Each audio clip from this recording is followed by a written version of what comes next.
Sholay film था देखी है शोले फिल्म में गब्बर सिंह भी इलाज होयो नहीं और गब्बर सिंह को इलाज कर करो कलाकार वो नाम के हो संजीव कुमार और मेरा नाम भी संजीव कुमार है कि गब्बर सिंह को पक्को इलाज कर दूंगा फिर 25 तारीख में ठोक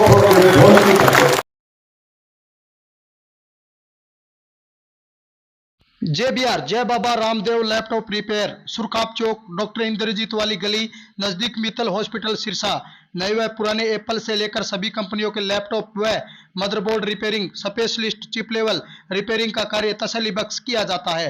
साथ ही सीसीटीवी कैमरे लगवाने व इंपोर्टेड लैपटॉप सेल परचेज और रिपेयरिंग के लिए संपर्क करें। रमनदीप मोबाइल नंबर 94 671 76066 या फिर 87 081 16 151 पर संपर्क करें। गांव के मेरे परम आदरणीय बुजुर्गों, नौजवान साथियों, दोस्तों, मित्रों, प्रेस के मेरे आदरणीय बंधुओं और मातृ शक्ति के रूप में विराजमान माताओं, बहनों, प्यारे बच्चों और कार्यकर्ता बंधुओं, सबसे पहले तो मैं हमारे विधानसभा क्षेत्र में मलखेड़ा गांव की इस धरा पर पधारने पर हमारे बड़े भाई आदरणीय कुलदीप बिश्नोई जी का मैं बहुत बहुत अभिनंदन करता हूं, बहुत बहुत हार्दिक स्वागत करता हूं। और इनके साथ साथ सुखविंदर मांडी जी का,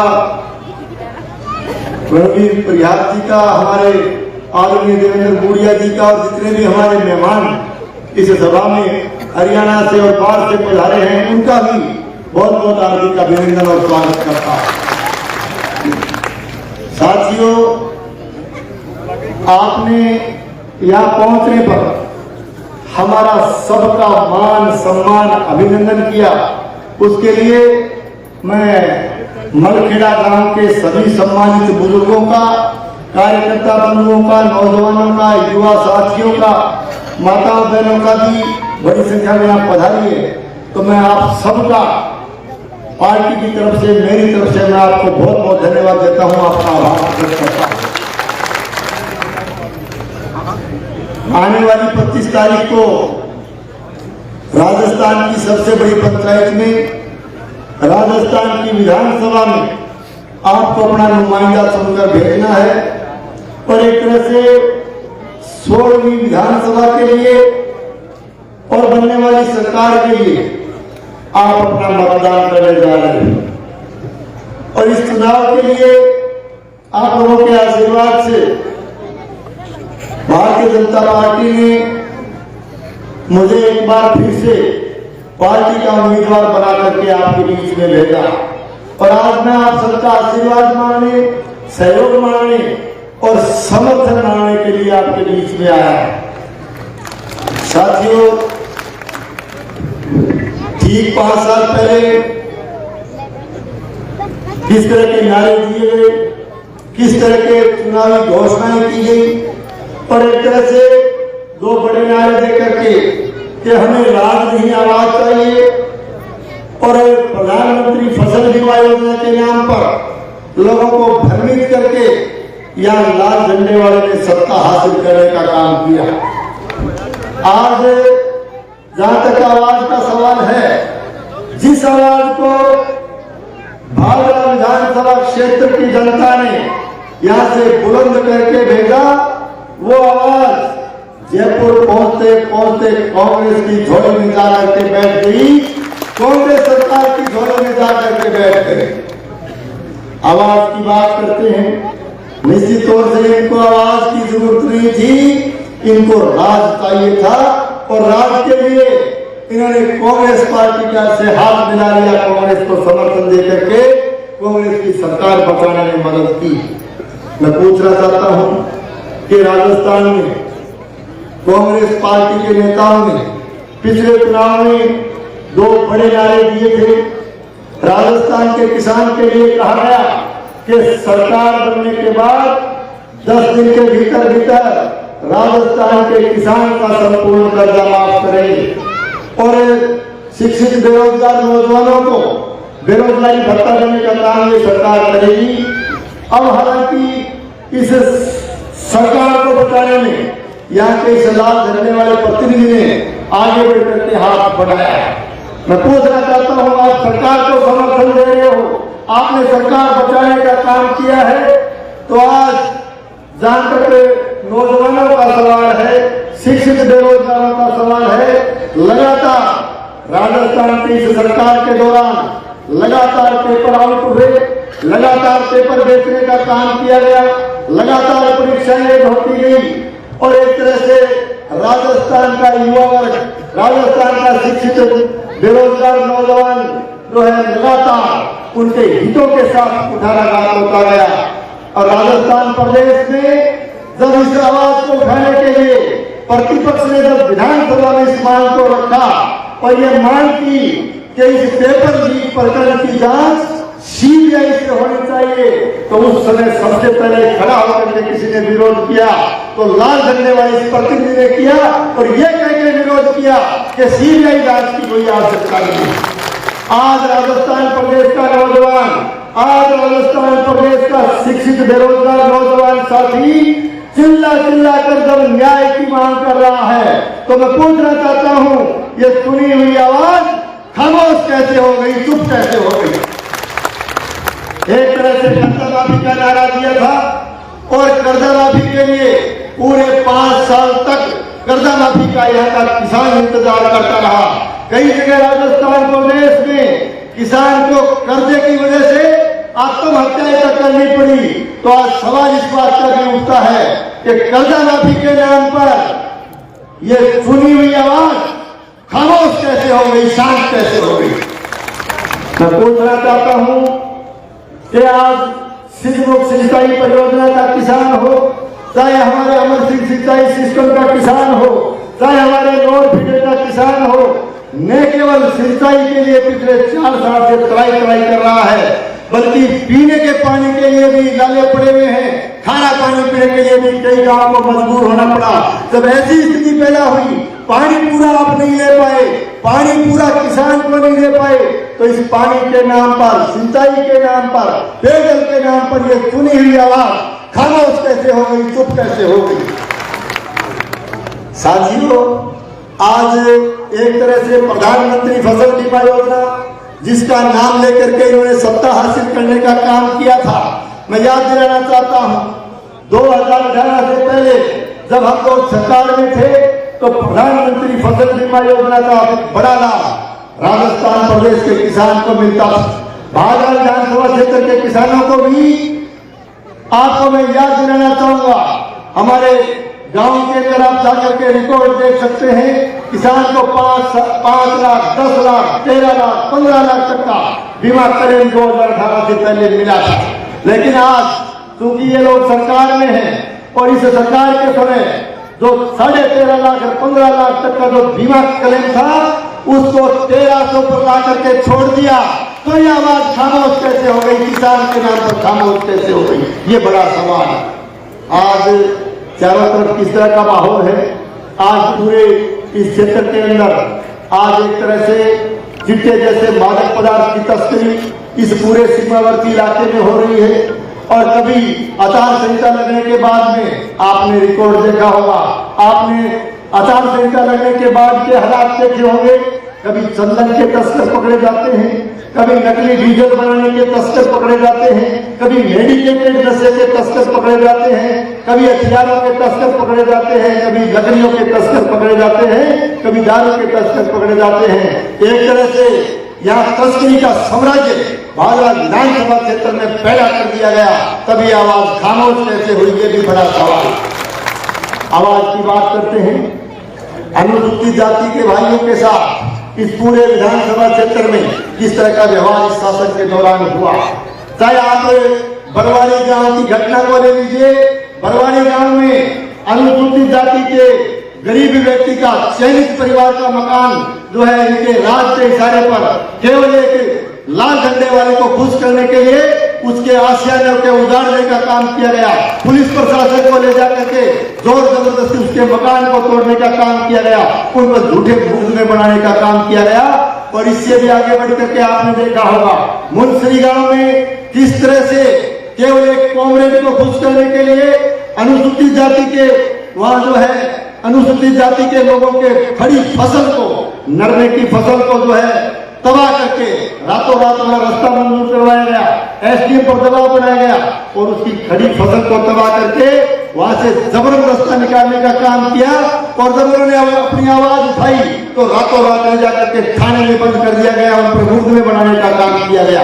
ऐसी स्थिति यहाँ आकर के भी नहीं रुकी। आपने देखा होगा मेलिया गांव में भी अनुसूचित जाति के मेघवाल परिवारों के गरीब व्यक्तियों के आश्रय को 3-4 घरों को तोड़ करके निश्चित तौर से जुल्म और ज्यादती करने का काम किया गया, उन पर भी मुकदमे बनाए गए।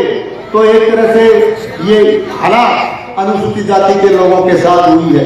मैं इससे भी आगे बढ़ करके कहना चाहता हूँ, खुद मलखेड़ा गांव में आप साक्षी हो, आप इस बात को जानते हो यहाँ की गरीब व्यक्तियों के साथ किस तरह का व्यवहार इनके शासन के दौरान किया गया।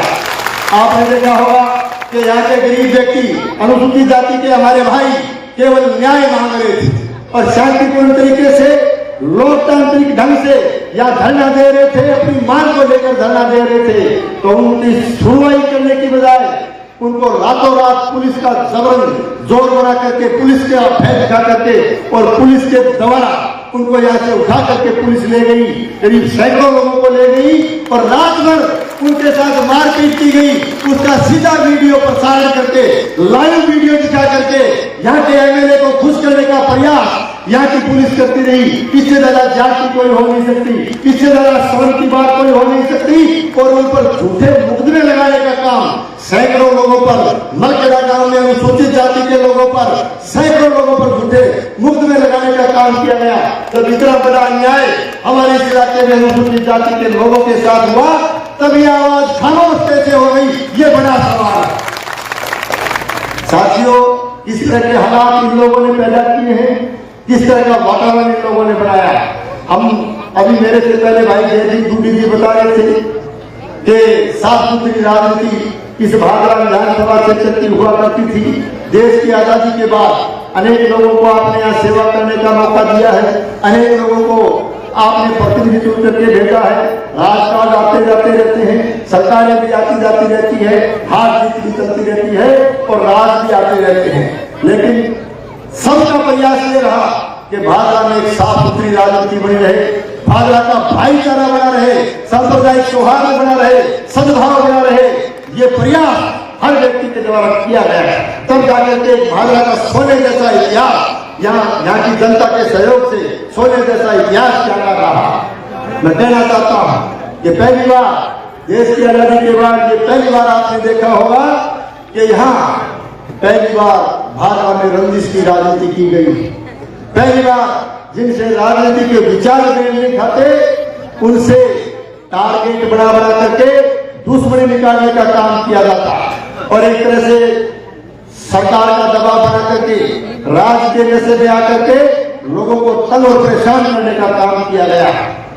इस तरह के हालात यहाँ पहली बार बने। मैं आपसे निवेदन करने के लिए आया हूँ कि आज किस तरह की अमर्यादित भाषाएं बोली जा रही है, किस तरह का व्यवहार लोगों के साथ किया जा रहा है। और अमर्यादित भाषा बोलने का तो इन लोगों ने एक तरह से ये बहुत गरिमा में पद पे बैठे हुए हैं, पद की गरिमा का ध्यान रखा जाना चाहिए और एक पद की भी बहुत बड़ी मर्यादाएं होती है। इन लोगों ने लगातार सारी की सारी मर्यादाओं की लक्ष्मण रेखा लाने का भी काम किया। कदे तो कदे कहने काटियों बताए, कदे कहनी और की बताए, कदे प्रधानमंत्री ने गाड़ काटे, कदे कहीं और प्रतिनिधि गाड़ काटे, कदे कहीं जो है ना कहने बारे में ऐसे भाषा बोले तो बात की पूछे वाली बात तो मैं था एक ही बात कहना चाहूँ। और आप इस विचार करें कि मैं तो सोने फिल्म वाला गब्बर सिंह हूँ, तो भाइयों बात सुन लीजिए, मेरी कान खोल ली। सोने वाला गब्बर सिंह तो है मांगी बात, मैंने ये काम कर दियो कि वोट को दोस्तों मार दो 25 तारीख। सोने फिल्म जखड़ी है सोने फिल्म में गब्बर सिंह भी इलाज हो नहीं। और गब्बर सिंह को इलाज कर करे हो, कलाकार वो नाम के हो संजीव कुमार और मेरा नाम भी संजीव कुमार है। कि गब्बर सिंह को पक्को इलाज कर दूंगा फिर 25 तारीख में ठोक ढोल की। ये काट दिया, किसी को कुछ बोलता है, कहता है मैं गब्बर सिंह हूं, थे वो काटो, काट के फिर मैं खाना बताऊंगा। आज किस किस तरह की भाषाएं बोलते हैं, भाषा पर तो लगा रखने सिखाओ, बल्कि रहे कम से कम और वाले को तो प्रधान जी बाद में कोरोना की पर ठीक तो सब राज्यों में भाषा तो ठीक बोले यार, ये किस तरह की भाषाएं बोलते हैं। तो मैं ज्यादा लंबी बात नहीं कहते हुए इतना ही कहना चाहता हूं कि देखिए, इन्होंने न तो जनता का मान और सम्मान किया, न चुने हुए जनप्रतिनिधियों का मान और सम्मान किया, न पंचायती राज का मान सम्मान किया, न नगर पालिका के चुने हुए प्रतिनिधियों का मान और सम्मान किया। निश्चित रूप से इस तरह के हालात इन लोगों ने पैदा किए। तो आज अब मान सम्मान करे क्या वो, क्यों जनता तो हीरे रूप है और हीरे की पहचान आने है कोई। अरे हीरे पर को मल खेला थोड़ा बटाऊ बैठे हीरे पर को आ रही, लेकिन हीरे की पहचान हर एक से होती नहीं होती ना। तो बात तो भाई है, क्योंकि छोटा सिक्का चला दिया गया, छोटा सिक्का चल गया। मैं कहना चाहता हूं कि चढ़ते सूरज ढलते देखे, बुलते दीवे बढ़ते देखे, हीरे का कोई मोल ना जाने, छोटे सिक्के चलते देखे। किस तरह की स्थिति पैदा की आज प्रधान जी, कितनी मार्मिक बात का धर्म अपील करा के यार मेरी बात राख दो, तो राख दो यारो, वो तो वोट दे ही ना रहे हो, और वोट दे ना रहे हो तो अगर कोई न्यारो नहीं दे रहा हो तो भी एक वोट तो कहो दे ही दीजिए थे कम से कम न्यारो, और जो दुआरी रूप में दे दिए मांगने लग रहे हो यार। और आज एक बात है कि गलडा बोल गया प्रधान जी, गलडा बोल गया, आज सामने फेसबुक पर लाइव आओ और फिर एकदम लाल पीड़ो है वो, फिर गुस्सा आओ बिल्ली ने गुस्सा बहुत ज्यादा है। बिल्ली नाम टीका रखे तो बिल्ली भाई बैठे आओ कि मैं बिल्ली को नहीं घना मेरे सरकार छोड़ गई, बिल्ली को तो कैसा भी नहीं भाई को नहीं, लेकिन बिल्ली ने गुस्सा तो बहुत ज्यादा है। मेरे तो पड़ोसी है, मेरे पर तो सारा दिन तब तो बोले प्रधान जी आज सारे पर भी गुस्सा करे वो। तो मैं कहना चाहूँ बिल्ली ने भी देखो झूठे वादे करता है और झूठी कसमें खाता है। मैं कहना चाहता हूं ना झूठे वादे किया कर, ना झूठी कसमें खाया कर, ना झूठे वादे किया कर, ना झूठी कसमें खाया कर, तू गुस्से में ना आया कर, तू ठंडा करके खाया कर। बेली ये रात बदलने वाला है, बेली ये वक्त बदलने वाला है, इस दिल को थोड़ा समझाया कर। बहुत बहुत धन्यवाद। मैं आपसे अपील करता हूं कि हमारे यहाँ के हरियाणा के किसान नेता और यहाँ पूरे इलाके में जो घर घर तक जिनकी पहचान थी, स्वर्गीय चौधरी भजन लाल जी, जिनका नाम पूरे भाजपा तहसील के अंदर हर घर में उनकी पहचान थी, हर घर को नाम से जानते थे, हर घर तक उनकी पहचान थी, पकड़ थी। आज स्वर्गीय चौधरी भजन लाल जी के सुपुत्र हमारे हरियाणा के किसान नेता, हमारे यहाँ के सह प्रभारी और कुलदीप बिश्नोई जी आज आपसे रूबरू होकर के अपनी बात कहेंगे। मैं आमंत्रित करता हूँ बड़े भाई कुलदीप बिश्नोई जी को कि आप आए और इस जनसभा को संबोधित करें।